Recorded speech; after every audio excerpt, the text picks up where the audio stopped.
Fantastic to be here, everyone, at Turing Fest. I'm very excited. It's early morning. I've had a lot of coffee, so let's go. And Turing Fest is genuinely one of my favorite conferences. I'm not just saying that. This is my 5th time here, so you will have an amazing time, whether it's your 1st time or your 9th time. So you're probably sat there thinking, first impression, she's enthusiastic, that's great, but why is there a picture of her with a castle up on screen? So this isn't any old castle. This is a place called Kenilworth Castle down in Warwickshire in England, in the Midlands. And it's a very special place. Well, it's a very special place anyway. It's a very special place to me because it's actually where I had my first job. So before I fell into the world of marketing growth, like many of us do, by accident, I spent 4 years here working as a historic property steward. And don't tell marketing this, but history kind of is my first love. And I enjoyed it so much, I went on to study medieval history at the University of York. And the period I was particularly fascinated by was the period 1347 up until about 1420-ish. And 1347 is a really important date in both English and Scottish history because that is the date that the OG pandemic, the Black Death, hits the shores of England, ricochets up the country. And there's some, you study a period like that, you kind of put it away in the back of your mind because when is knowing about a pandemic and a post-pandemic period ever going to come in handy again? Come 2020, the past 4 years, and I'm sat here thinking like, I've seen some of this stuff before. This is eerily familiar to me. And there are some really interesting similarities between the past 4 years, what we've experienced, and what happens after the Black Death. And I'll touch on them, a few of these in this talk, just because they're super interesting. But one of the kind of characterizations of the Black Death period was that people genuinely felt like it was like the end of the world. And that's kind of fair enough because depending on, where you lived, between 30 and 60% of your friends died. Obviously not great. You fast forward to today, and again, we live in a period of massive change, upheaval. We have structural inequality, we have the climate crisis, we have war in Europe again, we have genocide. And it all can feel extremely overwhelming and kind of terrible. And that's talking at a kind of structural societal level. If we actually drill down into our industry, what we're here to talk about today, growing tech companies, growth, marketing, again, we live in a time of tumultuous change. But, I want to chat a little bit today about what is actually happening and dissecting some of the things we should be aware of. But in an age of great change, there comes great opportunity. And I think actually this is a time of reinvention, reinvigoration for marketing. If I'm honest, it's been kind of stale for the past 5 years. So let's get into it. When I'm talking about this period of change, what exactly am I talking about here? So I couldn't do a talk about marketing in 2024 without touching on Gen AI. And there is clearly a lot of hype. There is a lot of hysteria around the subject. You've got people like Sam Altman, CEO of OpenAI, coming out and saying that within 5 years, 95% of the marketing job is going to be fully automated. I mean, dude who sells AI as a solution thinks AI is the solution to everything, right? I mean, we can be a little bit skeptical. Clearly, his vision of the future, in my eyes, is not going to happen, but you only have to speak to copywriters to know that actually the use of LLMs, ChatGPT, is changing the labor market, and we are using it as marketeers. We can't deny that. Secondly, I mentioned structural inequality as a societal issue. I actually think it's a marketing problem as well. When you think about it, if you're really reductive about it, our job as marketeers is to engage and influence audiences at scale. And to do that effectively, we have to be able to understand their needs, their motivations, their beliefs, what they want to see in the world. And one of the ways we kind of characterize and bucket up audiences is through segmentation, right? We put like audiences together. And this graph from the FT really caught my eye because, Gen Z, we like to think of them as this homogenous demographic of young people who like baggy jeans and not showing up to work on time. Half true. This is really interesting because actually if you break down the ideology of Gen Z along gender lines, you get this massive schism. Young men are becoming, on average, more conservative. Young women, on average, are becoming more liberal. And you bet your bottom dollar that that absolutely influences the type of messaging they are receptive to, even to the channels people are active on. This is something we've got to pay attention to. And another impact of this is you are going to have to market to people with divergent beliefs, oppositional beliefs and ideologies from your own. And that could be a challenge. Alongside all of this, if that wasn't enough, we also have death of the free internet. So since the beginning of time, well, 20 years ago when the internet was kind of invented, the internet has been this place of freely available information that is a reciprocal network and also has provided a vast amount of data and information to us as marketeers to leverage. That age is coming to a sharp end. We have some of the best content on the web going behind paywalls as publishers increasingly look to monetize in different ways. By the way, that has a massive impact on society, journalism going behind paywalls. We also have the third-party cookie apocalypse coming down the road at some point. Obviously, Google likes to kick the can down the road every couple of years, but this movement towards a privacy-first web has been coming down the road for a while. And finally, the internet is now absolutely dominated by massive monopolistic platforms who lure brands in with the promise of organic reach and then like to pull the rug under them. We saw this with Facebook in 2015, 2016. We're seeing it with TikTok now. This is interesting. And then finally, we have massive audience fragmentation. So if you think about just the number of social platforms you're on, you know, I'm on X, Instagram, TikTok because I have to be, LinkedIn because I have to be, you know, that's just 4 social platforms I'm present on.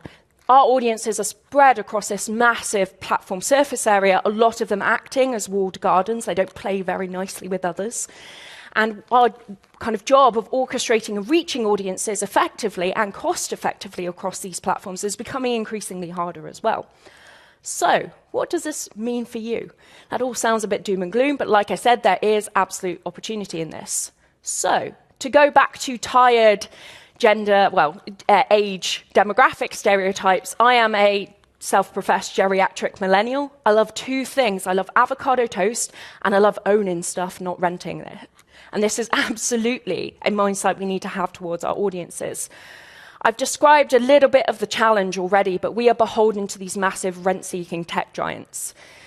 Every and any algorithm that we consume content through as consumers or we seek to manipulate as marketeers, because in many contexts that's effectively our job, we're algorithm manipulators.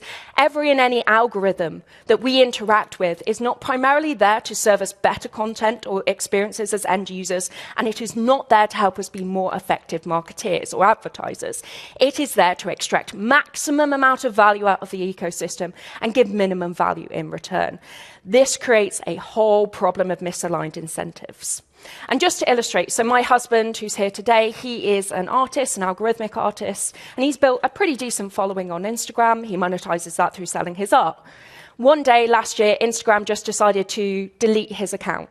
We messaged support. They said, we can't tell you if you violated any terms and conditions guidelines because we hadn't, and there's nothing you can do about it. It's just gone forever. Luckily, eventually we did manage to get the account back, literally just by knowing someone on the inside. But this brought home 2 very important points to me. Firstly, single channel dependency is a huge issue, and a lot of startups actually struggle with that initially. They put all their eggs into one basket. And secondly, you want to own your relationship with your audience wherever possible. And this is why even if the third-party cookie apocalypse, Google, doesn't happen, this stuff, first-party data, was always the holy grail. It was always important. And yes, there's lots of different types of first-party data one can collect, but what we don't talk about enough is how do we actually do this? You know, not from a technology perspective, but how do we actually get that information out of users? My argument here is that it's all about trust. Trust is an absolute commodity, especially in marketing, and trust is becoming increasingly important in this massive period of upheaval as well. And again, you're probably sat there thinking, oh, trust, that's another bloody, fluffy marketing thing people like to talk about, but not particularly well defined or tell you how to do it. But if I'm thinking about building trust, these are some of the things I am absolutely focused on. Firstly, it's about consistency. Again, this is where startups and scale-ups kind of sometimes struggle. They pivot, they chop and change, and I'm not saying not to iterate, I'm not saying not to pivot, but be consistent in your message, be consistent in your brand while you're doing that. Consistency is a huge factor in trust. Secondly, social proof and real user stories.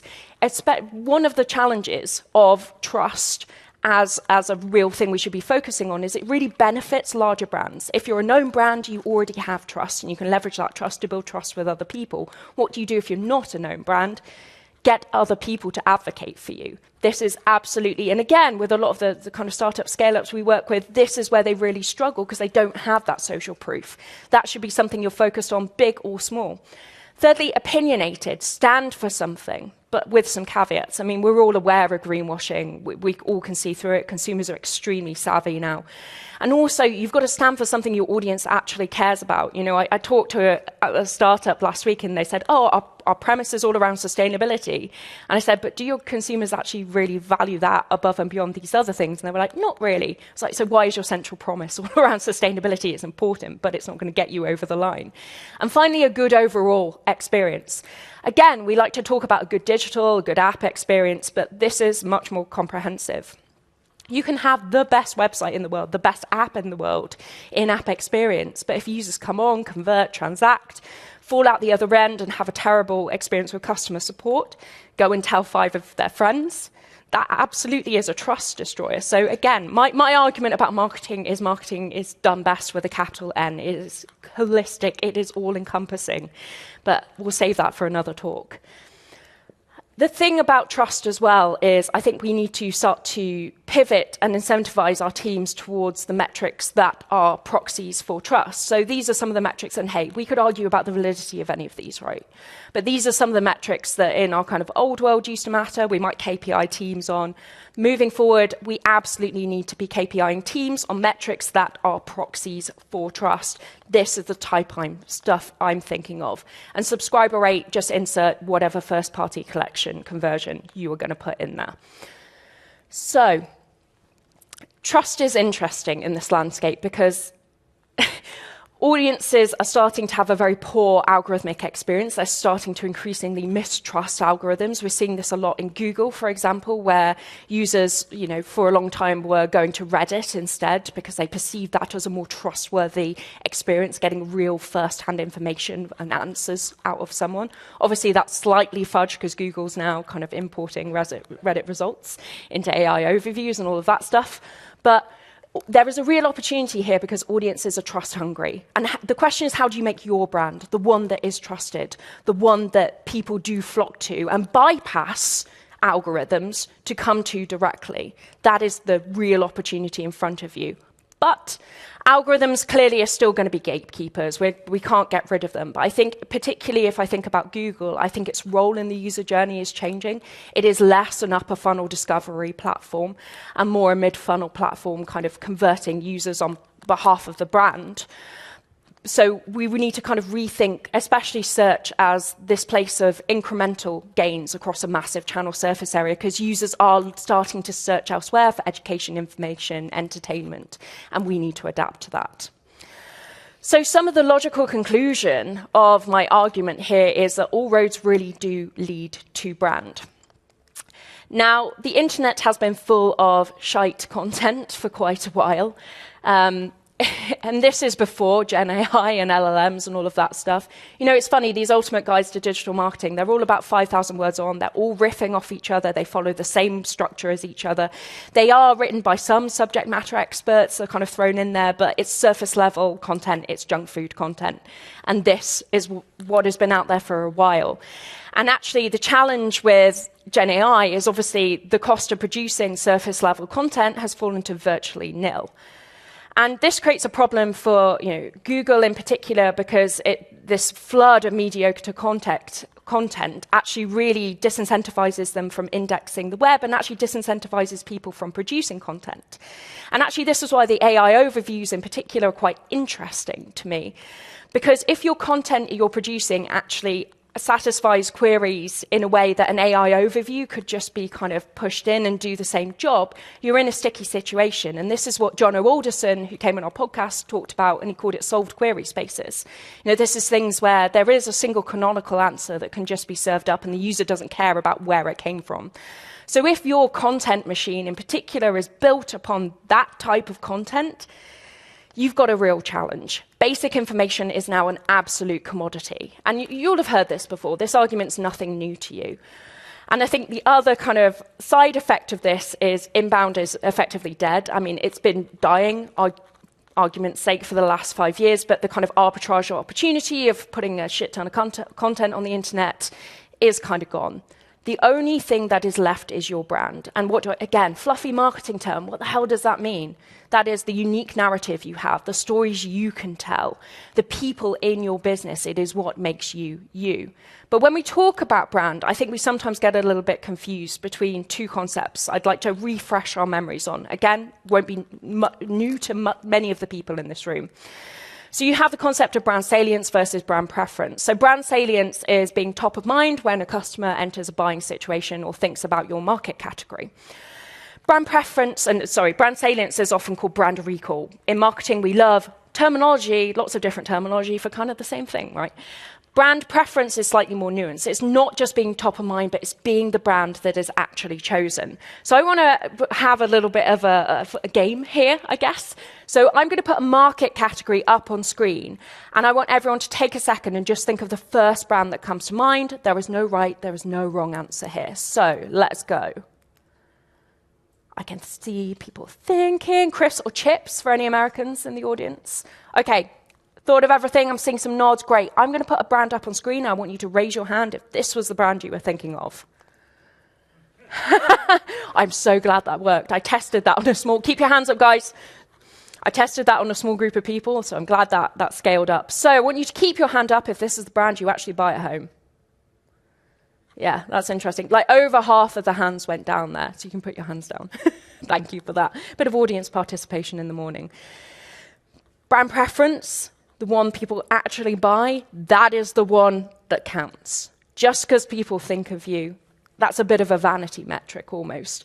And the challenge here is like a lot of the tactical stuff we do as marketeers, appearing on the right keywords, writing content for the right stages of the buyer journey, that builds salience, not necessarily preference. Preference is a whole lot more holistic. And I think a brand that does preference particularly well is Monzo. And their brand promise is banking made easy. It's very clear. They know who their target audience is. It makes sense to the target audience. It's a really good value proposition. And it is embedded in everything from the in-app experience all the way through their social channels. Even the engineering team write a blog that is focused around this as well. Preference is very holistic. It is harder to achieve. It requires a lot more orchestration, but the prize is worth having. I hope we've demonstrated that here today. So I've spent a bit of time talking about, how do we make the companies you founded, what are the opportunities marketing for the companies you founded or, the companies you work for. I want to take a second to talk about you. So whether you're working in marketing or hiring marketers, what does the future of the marketing role look like? My argument here is your economic value as a marketer rests on your taste and your vision. I'll explain that in a bit more detail. I really like this quote from Evan Armstrong. Every is an amazing newsletter all about AI, by the way. Definitely recommend checking that out. Because when you think about it, AI is an abstraction layer over things like information gathering, information synthesis, information repurposing. It's the kind of bread and butter stuff we do as marketeers. We might get junior team members to do. That stuff, everyone is brought to the same level now, right? Anyone can do that. So that's not a game changer. What actually is going to make you more valuable? It's taste. And what do I mean by taste? So it's your ability to understand what good and bad looks like within any given context. So not just understand what good and bad looks like, understand why something is good and why something is bad. And not just understand why it is good or why it is bad, but be able to move it and direct it, and this is where the vision element comes in, from bad to good. We all know what bad taste looks like. This is the famous Kendall Jenner Pepsi ad. What's really funny about this, 2020, by the way, what's really funny about this to me is this was probably built on a really good piece of insight, and the insight was that young people really care about social justice, and an LLM could have given you that answer. But this ad was clearly done in extremely poor taste. It didn't resonate with the audience at all. In fact, it was extremely damaging for Pepsi. But that's not to say that social justice isn't a fertile ground for advertising, messaging, marketing. Dove, a brand who I think nail it often. Again, this advert was based on an extremely interesting piece of insight that girls as young as 10 are starting to ask about Botox and wrinkle cream. It really understands who the target audience is for this. It's the mothers of those girls, and it is an extremely impactful, resonant message. It's done with extremely good taste. Because the thing about taste is it's not about your taste. That's not what I'm arguing here. It is about you understanding what is in good taste for the audience. And this goes back to my point around you are going to have to market to people that you don't agree with. I mean, I've spent most of my career marketing to developers who, in sometimes a very different audience, don't ask me to code, very different audience to me, and I've had to understand what makes them tick. That's what makes a really good marketer, empathy, and this is why empathy matters. So when we think about an AI age, the skills for an AI age are kind of the ones that, if I'm frank, were always really important. It's the ability to derive new conclusions by connecting disparate dots. LLMs are prediction machines. They're just predicting the most probable next best word with a bit of randomness thrown in. They cannot come up with net new. That is a competitive advantage for you as a human. It's the ability to communicate nuance. Nuance is so important, as we've seen. Two social justice concepts, but a lot of nuance in how they're received and understood by the audience. And finally, the ability to develop or iterate on an idea. Whether you're directing people or you're directing machines, the ability to give feedback, the ability to move stuff forward, it is the same skill, and that is the one that is going to be important. So, we need to, it's ironic, right? I've just said, these are all of my predictions. This is what I think the opportunities are for marketeers. And now I'm saying, we can't predict the future, right? We all know that the unthinkable can be around the corner. That's what the pandemic taught me. You're going to wake up and you're going to be locked down for months on end. Who would have thought that, January 2020, that was going to happen? And this is what studying history teaches you, that history is extremely unpredictable and the world is very fragile. But I think actually, and you're going to have to bear with me here, this is a bit left field. When I think about, what is very good at surviving in a volatile environment, it's nature, right? Natural systems are literally built, they are evolved to withstand unpredictability and instability. So, bear with me. What can we learn from nature as marketeers? Because I think there are some interesting lessons to reflect on. So firstly, natural systems, to our knowledge, there is no one up there orchestrating them. They are built from bottom-up control. And I think the interesting thing that I'm seeing a lot in marketing teams is marketing is clearly becoming a lot more specialized from a channel perspective. Technical SEO in particular as a field is becoming incredibly specialized, I would say.